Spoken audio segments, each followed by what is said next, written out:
Well, I mean, Jeevan's absolutely right in the way he laid out his case, and I was a big fan of Mick Lynch's at the beginning of these this industrial action that's been unfolding. You're a fan of Mick Lynch? I was at the beginning. Goodness. But I'm going to come back to Mick Lynch. I've never been a fan of Mick Lynch, I must admit. Well, I have sympathy for the public sector workers. You know, if you look at them in the round, over the last 12 years of Conservative Party government, they've had a pay rise effectively in nominal terms of about 5%, leaving out this year. Inflation, leaving out this year, has been about 25%, now up at about 35% over that period, when you take the latest 10% into account. That means they've had a real wage squeeze of around 25 to 30%, depending on how you look at it.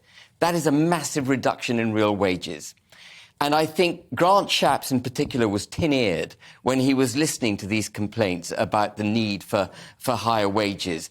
And they almost went back to sort of 1970s confrontational politics without recognising that there is a genuine problem with wages at the moment. I understand that, but of course it was also Mick Lynch who was using the rhetoric of class war, or at least it sounded like that, and he's been again in the press calling for rebalance, calling for the billionaires, going on about Eton and Harrow elite, etc., etc. It's very much about mobilising that sentiment. Mick started well. He had my sympathy, and the working class, by the way, for what it's worth, personally, I have a huge amount of sympathy with the position they're in.